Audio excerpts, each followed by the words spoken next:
Magandang araw Pilipinas, ako po Sen Yui ng What's News. Mga driver na gumagamit ng number 8 na plaka, huhulihin ng MMDA. Inanunsyo ng Metropolitan Manila Development Authority ngayong Miyerkules na huhulihin na nila ang mga driver ng mga sasakyang gumagamit ng number 8 na plaka. Ito ay matapos magkaharap ni MMDA Chairperson Romando Artes at House Secretary General Reginald Velasco noong Webes ng gabi. Napagdiskusyon nila na hindi dapat itolerate ang mga unauthorized at illegal special plates. Dagdag ng Velasco, naglabas na rin siya ng instruction sa mga House members na huwag muna gumamit ng protocol plate. Wala pa umanong inilalabas na release o otorisasyon sa paggamit ng official plates para sa mga sasakyan ng mga House members. Kamakailan lang may nahuli ang MMDA na miyembro ng House of Representatives na gumamit ng EDSA bus lane. Ayon sa MMDA, isa sa mga sasakyan na nahuli sa EDSA busway lane ay gumagamit ng protocol plate. Pag-aari daw umano ito ni Ako Bicol Party List Christopher Co. Tinanggi naman ni Co na napag-aari niya ang sasakyan ito. At para pag-usapan tungkol sa balitang yan, kasama po natin ngayon si Eri, Gama at Popoy. Pansamantala lang naman sinabi. Hindi naman nila sinabi permanently nila tatanggalin, di ba? Kasi ano yun? Kasi doon sa wording sa ngayon. Tatanggalin sa ngayon, o huhulihin sa ngayon. Parang papahupain lang yung issue dahil nagagalit yung tao.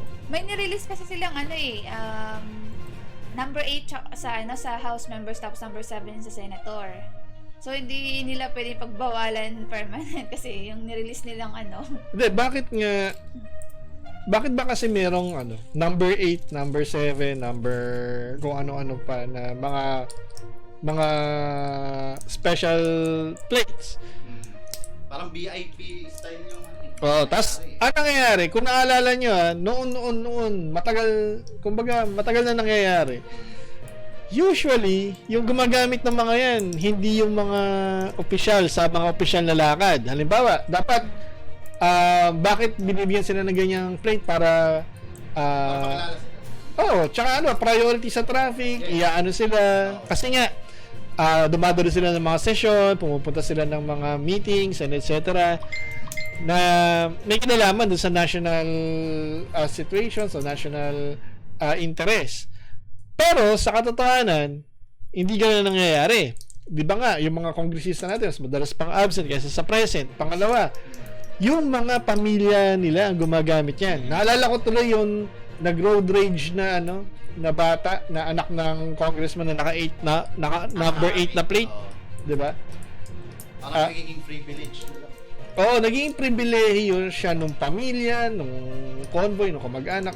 Minsan nga para lang hindi matikitan, makalusot sa traffic, yes. Mabigyan ng special treatment. 'Di ba? Sa tingin ko di na dapat. Tsaka lahat basta kasi number 8 lang siya So lahat sila naman nabigyan pero pare-pareho ng plaka. Number 8. Merong kasing yan. Technically, halimbawa, isa kang congressman, meron kang sasakyan. Yung sasakyan mo, merong talagang plate number. Tapos, ang ginagawa, nakapatong yan sa ibabaw nung nila. Kasi nga, congressman, number 8 lang yun. Kaya nga, nagdedebate kami ni Sen Yui. Kasi ang iniisip yata ni Sen Yui, basta't may number 8 yung plaka, bawal daw. Sabi ko, hindi. Nakakita na ba ako nun? Hindi daw. Yun lang yung number no, number 8. Pero ang dalas ko makakita ng bata ako nun dalas ko makakita. Pero grade by plaque. Inisip ko para kung dahil nga nabigyan, dahil same number lang, tapos lahat sila nabigyan. Kung ilan yung nabigyan ng number 8 na plaka, may magkakapareho sila. Paano kung may ginawang katarantaduhan to sa tapos hindi matukoy kung aling house member yon kung double plate may nakapatong hindi kasi bukod kasi doon sa number 8 na plate, yung model ng sasakyan, meron pang ibang markings na mga pagtutukoy na kung kanino yung na yun. Sasakyan na yun. Kahit na hindi makita yung plate number. Halimbawa, yung sticker sa likod ng windshield ng mga sasakyan. May tawag doon nakalimutan ko yung isa na yung pwedeng gamitin para malaman kung sino yung nagmamay-ari ng sasakyan. At yun nga, madalas kasing nagagamit talaga ng kung sino-sino. Hindi yung mismo yung tawag doon, yung government ang gumagamit. Oo nga, yung pamilya nga, minsan nga, shopping, kasi madalas ko rin nakikita dati yun nung bata nga ako. Ngayon, medyo hindi ko na siya nakikita kasi hindi naman ako naglalabas. Pero yun nga, madalas talaga siya. May double digits ba? Parang may nakita ko may double digits. Meron din. Iyan ay, Yung registration sticker sa likod ng pwede yan. Bukod pa yun doon sa mismong plate number. yung double digits ba, mas mababa na yun? Ay, hindi naman. Kasi nagkaroon lang ng special na circumstances. Kasi nga, di ba nagbago na yung estilo ng pagpe-plate natin. Dati kasi, 3 letra, 3 numero. Ngayon, 4 na numero. 3 letra, 4 na numero. Kasi dumami nga yung sasakyan. Siguro yun yung pinaka-reason nun. At marami ding, technically, marami pa nga hindi nabibigyan ng plaka. Actually, yung kulay nung mga plaka, isa pa yung isa pa yung tawag dito? Tawag doon. Separate. Nagse-separate sa iba't ibang ba? Kulay dilaw yung plaka, tas black yung Letra. yung mga letra text. Yun, public utility vehicle yun. Kapag white ang plaka, tapos Black text. pula yung letra, yung text, yun, government owned vehicle yun. Then, meron pa yung mga tinatawag na specialty plates. Halimbawa, ito madalas nyo ito makikita siguro, yung mga plaka nakalagay na Doctor on call, mga ganyan, do not delay, ganyan. Tapos, di ba iba, mga lawyers. Tapos, meron pa iba, mga frat. Di ba? Tapos, nung may, centennial, Ang madalas ko lang makita ko for registration. Hindi, marami kasi talagang wala pang plaka. Kasi nga, sa sobrang bagal ng LTO. Hanggang ngayon yata, problema pa rin dun, di ba? Meron daw plaka, yung pag-distribute din. Yun din yung problema. Di lang yun ang problema. Ang daming government agencies na may budget na hindi na-utilize at hindi efficient yung ahensya. Halimbawa, yun nga, LTO, pagdating sa mga plaka. Yung sa amin, ilang taon bago nakuha yung plaka? 3 taon. Yung lang natin, PhilSys. Tapos yung postal ID. Indefinite na So, kaya hanggang ngayon, wala pa rin akong ID. Di ba?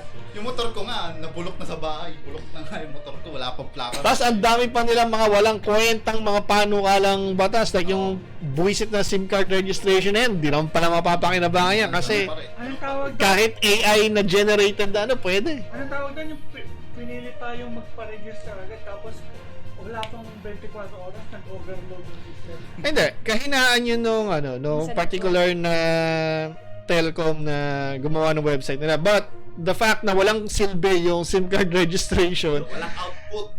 di ba sabi daw nila, di na tayo makaka-receive ng yung mga budol na text? Hindi, mas dumami. Dumami pa eh. Meron nga sa kasi number pa rin natin, tutulad lang sa WhatsApp, number pa rin natin yung nakalagay dun, di ba? May mga nag-message pa rin na gano'n. Kaya nga, kaya nga kapag meron silang mga panukalang batas, wag sunod agad, wag oo agad.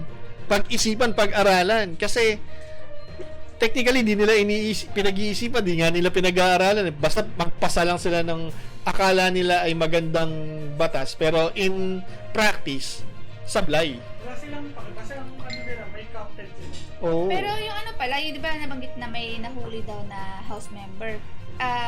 Bago ba to dun sa issue nung yung si Bong Revilla or after na? Kasi may ingay.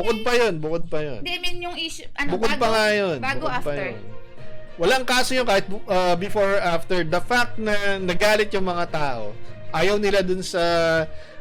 na nila magkaroon ng pribilehiyo yung mga nakatataas. Ibig sabihin, galit sila doon sa kasalukuyang pamamalakad ng mga kongresista, ng mga senador.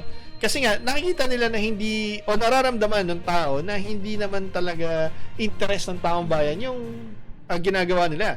Halimbawa na lang, kung yan ay, di ba nahuli na nasa bus lane. Kung maganda ang sistema ng trapiko, kung maganda ang public transportation ng Pilipinas, kung hindi mahirap abutin yung mga basic needs ng mga tao, Sa palagay niyo ba, papansinin yung balita na yan? Hindi. Kasi dumaan lang naman siya dun sa ano eh. Pero dahil nga naiinis ang tao, dahil nga hindi sila nagpa-function batay dun sa dapat nilang gawin, yung parang kayo na nga ito nakakaluwag, tapos mayroon pa kayong privilege. Diba? Naisip ko kasi, di ba, maging maugong yung tungkol sa bus lane na violation, pero may mga nauhuli pa rin na mga Kasi nga, part ng government. katulad ng binanggit ko kanina, pansamantala lang yan. Pag-usapan sandali. Oo, pag hindi na mainit, pwede na ulit. Babalik na nila. Oo. So, And dapat baguhin na yan. Kapag may nakita kayong mga private vehicle, dapat siguro sagasaan. Dapat ito, binabato sa lang. Oh, batuhin hanggang sa mabasag. O gasgasan nyo. Yung hinyo ng susi, barya, Pag merong private vehicle, irregardless kung yan ay sasakyan ng na kung sinong general, kasi bawal sila doon, senator or congressman. Kuha kayong piso, gasgasin nyo yung Gawin nyo sweepstake. Naalala ko tuloy yung iba, di ba? Naalala niyo yung nag-park sa yung sa PWD section, tapos wala naman silang PWD stickers sa likod. Binabalot ng cling wrap, binabalot ng duct tape. Yung sticky note. Nalagyan ng sticky notes na napakarami. May mga ganun gumagawa. Hindi, mas maganda pag duct tape kasi sobrang ang hirap kasi tanggalin ng dikit nun eh. Dapat yun nga. Yung mga elitistang ganyan dapat turuan na ng leksyon. Bakit kayo pwedeng dumaan kung saan-saan? Tapos susunod kami sa batas? Ay, putek. Dapat, fair tayo. Ang dami na nga nilang convoy. So, isa pa yan.